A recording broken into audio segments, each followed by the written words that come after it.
आवाज आपकी, खबर हमारी। आप देख रहे हैं न्यूज 24 उल्लासनगर। मतगणना के दौरान उल्लासनगर में ट्रैफिक डायवर्जन, कई मार्ग रहेंगे बंद। उल्लासनगर 141 विधानसभा क्षेत्र में 20 नवंबर को हुए मतदान की मतगणना 23 नवंबर को यानी कल उल्लासनगर 3 स्थित पवई चौक के जिला कार्यालय परिसर में संपन्न होगी। मतगणना के दौरान शांति और सुरक्षा बनाए रखने के लिए उल्लासनगर ट्रैफिक विभाग ने विशेष ट्रैफिक व्यवस्था लागू की है। ट्रैफिक उपायुक्त द्वारा जारी अधिसूचना के अनुसार 23 नवंबर को सुबह 6 बजे से शाम 6 बजे तक जिला कार्यालय परिसर और आसपास के सभी मार्गों पर वाहनों के प्रवेश पर प्रतिबंध रहेगा।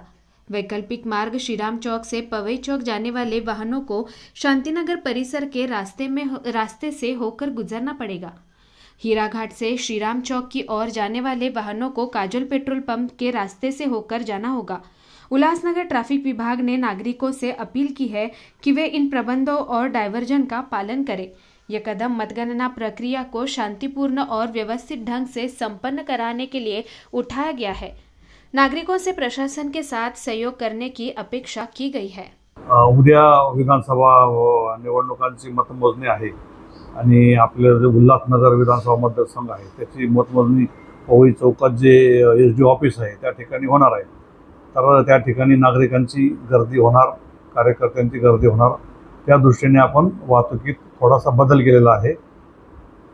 उद्या जे आहे अधिसूचना काढून आपण सकाळी 6 ते संध्याकाळी 6 वाजेपर्यंत वाहतुकीत हा बदल केलेला आहे। तर हा बदल अशा पद्धतीने राहणार आहे की पवई विठ्ठलवाडीकडून जी वाहनं येणार आहेत पवईकडे श्रीराम चौकाकडून येणारी पवईकडे येणारी जी वाहनं आहेत ती पवई चौकाकडून लेफ्ट बाजूला शांतीनगरकडे जातील आणि तिथून आपल्या इच्छित स्थळी ते जातील। ती पवई चौकात आपण ती वाहतूक थांबवलेली आहे आणि त्यांना तिकडे डायव्हर्जन दिलं आहे।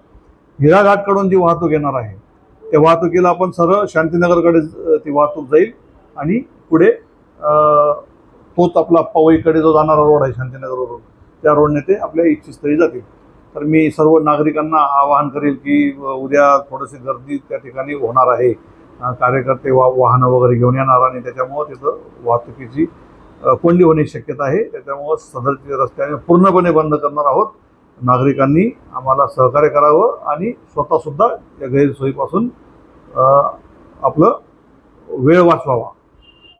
तसेच मी जे मोठे वाहन चालक आहेत किंवा मोठ्या वाहनांचे जे मालक आहेत त्यांना आवाहन करेल की शांतीनगर ते आपला पवईचा जो रोड आहे त्या रोडवर वाहनं पार्क करतात ती तात्काळ त्यांनी काढून घ्यावीत आणि उद्याचा दिवस जे आहे ते मोठी वाहनं त्या रस्त्याला कोणीही आणू नयेत।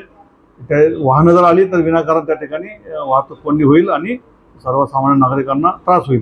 त्याच्यामुळे उद्याचा दिवस जे आहे ती मोठी वाहनं आहेत, कंटेनर असतील किंवा हायवा गाड्या असतील, मोठे ट्रक असतील, हे त्या रस्त्याला आणू नयेत।